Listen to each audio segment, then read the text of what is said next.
اعوذ باللہ من الشیطان اللعین الرجیم بسم اللہ الرحمن الرحیم الحمد لأہلہ والصلاة علی اہلہا اما بعد۔ ماہ رجب المرجب کے فضائل اور اعمال کا بیان آپ کی خدمت مقدس میں۔ برکتوں والا مہینہ اور اس مہینے میں مسلسل خدا کی یاد، خدا کی بارگاہ میں اپنی حاجات کا پیش کرنا۔ سرکار ختمی مرتبہ صلی اللہ علیہ وآلہ وسلم ارشاد فرماتے کہ جو شخص ماہ رجب میں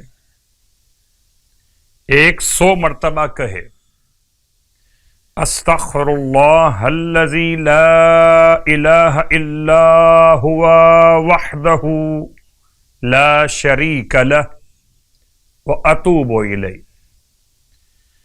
اور اس تلاوت کے بعد صدقہ دے تو پروردگار عالم اس پر اپنی تمام تر رحمت اور مغفرت کو نازل فرماتا ہے، اور جو اسے 400 مرتبہ تلاوت کرے تو خدا اسے 100 شہیدوں کا اجر عطا فرماتا ہے۔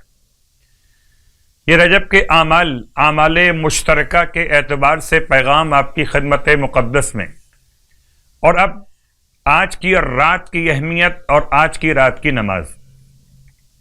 17ویں رات 30 رکعت نماز، اور 30 رکعت کا مطلب 15 نمازیں، 2 رکعت کر کے، جس کی ہر رکعت میں الحمد کے بعد 10 مرتبہ سورہ اخلاص کی تلاوت۔ اس نماز کا ثواب بے شمار بیان کیا گیا، اور نماز پڑھنے والے کو آتش جہنم سے آزادی اور عذاب قبر سے نجات نصیب ہوگی انشاءاللہ عز و جل۔ 17ویں رات کی نماز کے بیان کے ساتھ 17 روزوں کا حوالہ۔ سرکار ختمی مرتبہ صلی اللہ علیہ وآلہ وسلم ارشاد فرماتے کہ جو رجب کے اس مقدس مہینے میں 17 روزے رکھے گا تو قیامت والے دن اس کے لیے پل صراط پر 70,000 نور کے چراغ رکھے جائیں گے۔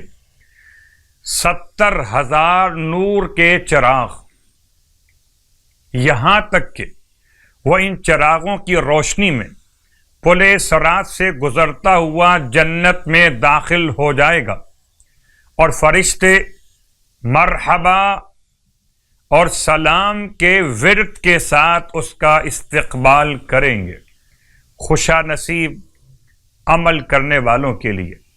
پروردگار ہم سب کو ماہ رجب کے صیام اور قیام کی توفیق عطا فرمائے۔